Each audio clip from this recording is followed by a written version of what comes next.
We can start. Keynote address. Oh no?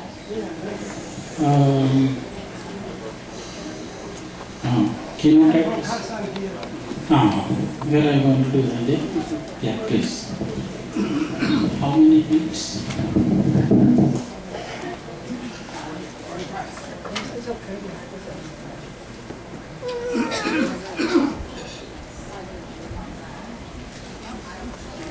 I would like to invite Khenpo Khasan of Phun Suk Ling Temple who give the keynote address for Mahayana tradition.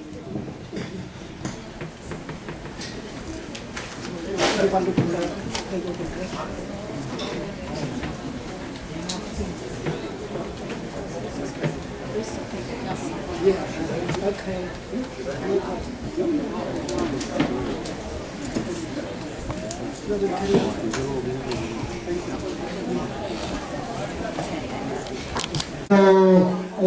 Kasang of Phun Suk Ling Tibetan temple. Now we have to break up because we will have a cultural program and religious program. For the cultural program, it takes place here, and the religious program will be upstairs. So please decide for yourself which programs you want to participate. So,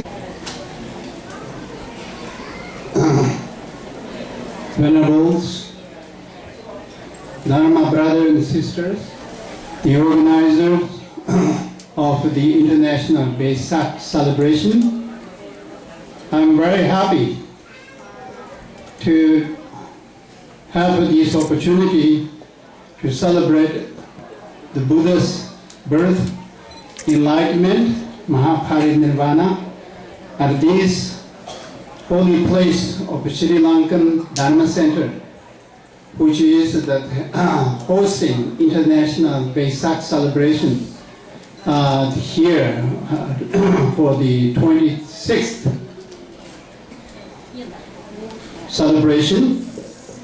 It's very special for us because since Lord Buddha Shakyamuni came in this world and also demonstrate there is the possibility to achieve the perfect enlightenment of Buddhahood. And under the Bodhi tree, then got enlightenment. Since then, it became to that 2,600 year, which is just a couple months ago they celebrated in India. And similarly, since International Vesak Committee, we started to celebration of the Buddha's birth, enlightenment, and Mahaparinirvana during the Vesak month. So it is 26 years in this Washington, D.C. area. And then ever since we started, we hosted different places, and but then all different of the Buddhists get together and celebrated Buddha's birth, enlightenment, and Mahaparinirvana, which is very important because though we have that different language, different ethnic, different type of that tradition, but we have a common, which is one teacher, supreme teacher, that is the Buddha Shakyamuni. All Buddhists, the supreme teacher is the one. So celebrating that the birth in this world and enlightenment and many other activities is that very important for us as our responsibility. And I wanted to spend a little bit of time of that how the Buddha took the birth in the enlightenment and the Mahaparinirvana, these three, the main topic. But before I go to that detail, I wanted to explain a little bit of Buddha's prior become to Buddha. Long time ago, Buddha was not any different than any of us. when Buddha was that in the Bodhisattva stage, and even before that, Buddha was also, in the history it is said, one point he was also born in that hell realm under the force of the karma, and during that time also they generate compassion. Then after that, then develop the enlightenment thought and then cultivate the spiritual path. So it is on the basis of that I wanted to tell a little bit history of that, how it became to different than Buddha, then us. So Buddhists believe each and every one of us, we do have a Buddha nature. That means we have a potential to become to enlightenment. The Buddha nature of the us and the Buddha nature of the Buddha Shakyamuni has no difference whatsoever. So we have the same potential. Just like that when handful of grain, if you hold, each of these grain has the potential to produce the seed and the sprout and the fruit and everything. Similarly, each of us, we do have the potential to become to the awakening as the Buddha. And then we may come the question, if that's the case, why we are still in the samsara and the Buddha, how we came to Buddha in the enlightened beings? The answer is said, though we have that nature or potential, which is called the potential exists for each and every one, but it needs to meet the cause and the condition. Unless that meet the cause and the conditions, will not able to bring that result. Why? But human beings or other sentient beings, their mind, even though mind is that pure, but it is obscured by the two types of obscurations of the defilements and obscurations of the knowledge. So once their mind is obscured, then they could not see the true nature of reality. So once they remove these two types of the obscurations, it reveals that the true nature of reality that becomes to the Buddha itself. So in order to do that once, the Buddha made the three different types of the difficult than the normal sentient beings. Out of these three, the first one was the enlightenment thought for the benefit of sentient beings. So at the very beginning, as I mentioned, the Buddha's former life, when he was born in the hell realm, and then the other colleague was that dragging the chariot on the molten iron ground, and the hell beings are also the chasing, asked to pull harder and work harder, and then also that hitting the hammer on the head. So then he told that the messenger of the hell beings, let him go free. I will take that all the other responsible to dragging that chariot. And by saying that, the hell beings said that since the sentient beings has to experience the consequence of the karma, if that is not enough for you, I will hit you by saying that the hammer hit on the head of the Buddha's former life. As a result of generating compassion to that person, Buddha's life was transferred from the hell realm and born into Tushita heaven.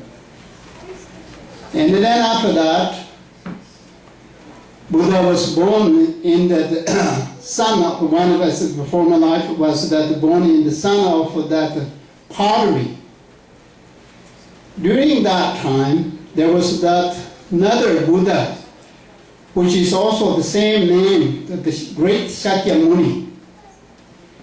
When Buddha's life from life saw that great Shakyamuni, he inspired and generated tremendous faith to that great Shakyamuni, and made offering one canopy and one shoes, one also that pot which is filled with water and nicely cleaned and offered to that Buddha Shakyamuni, and made aspirations.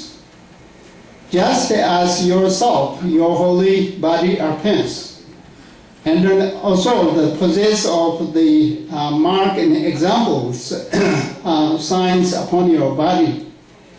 And it's just as that your lifespan and retinues, may I become to like that. By saying that, then also that generate compassion, may I be able to achieve the perfect enlightenment, Buddhahood, for the benefit of sentient beings. So that was the first to develop enlightenment thought for the benefit of every sentient beings, not just one category, but without any exceptions, all sentient beings purpose that wish to achieve the perfect enlightenment Buddhahood. When he generated that enlightenment thought, even that inanimate beings such as earth was trembled, 6 different emotions, and praised by that devas and spread by every direction. Then, in order to pursue that goal, Buddha was also made the resolution to perform that accumulation of merit heap and wisdom heap in the presence of another Buddha, and then also that he received that the teachings of the 6 paramita for Dharma Vihara and for social gathering and so forth. And in this way that Buddha accumulated 3 countless eons, the perfection of giving, perfection of morality, perfection of patience, perfection of diligence, perfection of concentration, perfection of wisdom. In this way that Buddha accumulated 3 countless eons and venerate millions, multi-millions of Buddhas, and also that place that countless sentient beings in the state of the maturation and the liberation state. Then that was not one lifetime, not several lifetimes, but 3 countless eons that Buddha accumulated. Accumulation of merit heap and accumulation of wisdom heap. As the result of that, then Buddha achieved the 10th Bhumi Bodhisattva state in the Tushita heaven, which is the life of that just immediately before Buddha Shakyamuni in our time, in this world. And then also that the previous Buddhas of the 10 directions and others requested to Buddha, this is the time to act the benefit of sentient being as the 12 deeds, as he made aspirations. Then so 12 deeds as a start from that descended from heaven and entered in the Immaculate Conception, the mother's womb, and took the birth and so forth. They are the 12 great deeds. And out of these 12 great deeds, today we are going to talk about that deed of birth in this world, and also that deed of enlightenment and the deed of Mahaparinirvana. So these are that important for us to know. 2,600 years before, Buddha was born in the royal family, which is known as, his father's name was Siddhartha, and so in the royal family of India, and these days in Nepal, in that place that Buddha was took the birth. However, Buddha's birthplace is not in the royal palace. Purposely choose to take the birth under the tree in the Lumbini garden.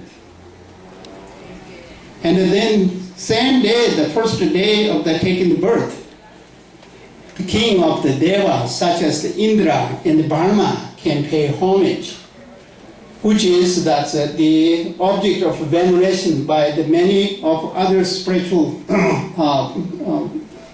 religions. They can respect and pay homage to the Buddha. And the kings of the Nagas, such as Nanda and Upananda, can offer the bath to the Buddha and celebrate and rejoice. And then also the kings of the human beings, same day that they took the birth of many of the royal princes, and a lot of auspicious things appeared on the same day.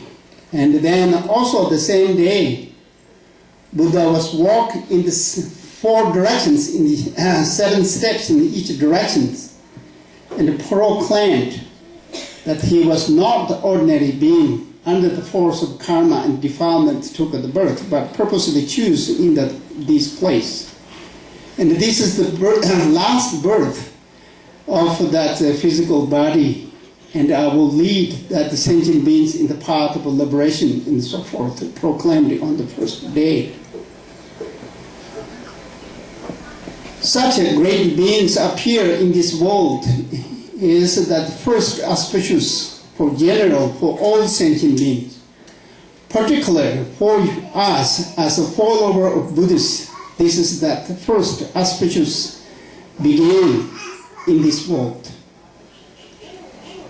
Then after that, when Buddha was dwelling in that young infant was also being in the palace of the King Shuddhodana, since he accomplished many major tasks that he could not accomplish before, and without need to put any effort to accomplish, soon after that they took the birth of the son. Therefore was Siddhartha, which means accomplished. And then, during that time, there were many great beings who had that purposely took the birth to be that disciple of the Buddha. Especially one very highly accomplished meditative rishi, man known as Krishna, which lives in that Tisela mountain with his nephew. While they were dwelling there, and then they saw that light of the brilliant, like the multi-suns appear in this planet. Then the cousin of the nephew asked his teacher, what kind of the light is this? Could it be that many multiple suns appear in one time? And then the teacher replied, no, that sun's light should have that many, much more heat than this. This is that light of noble beings appearing in this world. Then by saying that rishi also came to pay respect to the Buddha's birth and observed the Buddha's the perfections upon his bodhisattvas, the perfection upon his physical. He saw clearly that the major signs and marks of the perfection upon his body. Then he rejoiced and smiled, and at the same time he also dropped the tears from his eyes. And the Father Shuddhodana asked, what kind of the signs that you have seen upon this child? And he replied, there are only 2 possibilities. One is if this child remains in this kingdom, there is no doubt it will be the universal emperor. The other one is that if he leaves from that kingdom, renounce it, it will be the perfect enlightened Buddhahood. So those 2 are the only 2 possible to become his future. Then the father asked, is there any that inauspicious sign that why you are dropping the tear from your eyes? And then he said, no, there is no inauspicious signs whatsoever. But the dropping tear from my eyes is that since my looking my on the age, when these noble beings become to enlightened being and to turn the wheel of Dharma on this earth, I will be departed long ago, that departed from this world. So I will not be able to receive the nectar of Dharma from these noble beings. So for that reasons, I dropped a tear from my eye. And he said, then he also advised to his nephew, for the future, when these noble beings become to enlighten and give that the Dharma, you must to receive this teaching, and then you will get enlightenment. By saying, then he left. And when the Bodhisattva was dwelling in the Shakya's place, he was at the young age, he's sitting as that great sage. So because of that, named Shakya Muni. Muni means sage. And also that even the drawing that the deities pay homage to that Buddha, the Shakyamuni, the Bodhisattva. So because of that, it is also known as the God of God, the Shakyamuni. So that was the ones that they first auspicious began in this earth, that our Lord Buddha's birth. Then after that, many other noble activities performed, and the most important was that after became to renunciation and then did austerity for 6 years without moving from one place, and then walked toward the essence of Bodhi tree. There the Buddha defeated all the Maras, and then also that on the Vesak full moon day attained perfect enlightenment Buddhahood. So the name of the Buddha and Buddha's Dharma began from that day. And he also proclaimed, now I attain, which I was sought for a long time, means 3 countless eons that wish to attain that result.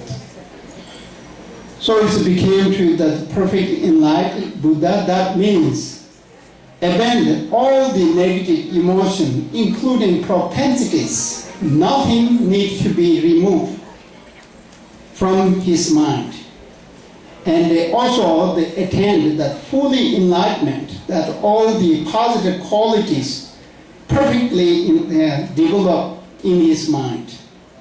That is called the person who realized the ultimate nature. That is the one, the day of enlightenment, Vesak full moon day, early in the morning, which is that extremely important. So in this way that you can see that Buddha was not like a God that from the beginning, but it was not any different than any of us.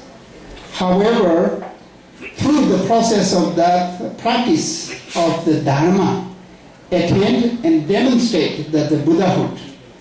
And then after that, he gave that the teachings, 3 turnings of wheel of Dharma. First turning wheel of Dharma is Four Noble Truths. Second one is that Parya Paramita, professional wisdom. Third one is that showing that possessor of Buddha nature and for each and every beings and so forth. So that was the greatest gift for us. And the Buddha also said, I will just can show you the path of liberation. But whether you will receive the path of liberation or not is totally dependent on you.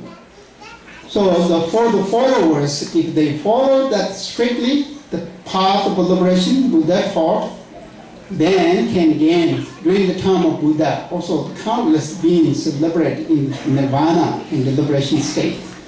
After that, 2,500 years, it also continues to serve many countries, and the countless beings liberate.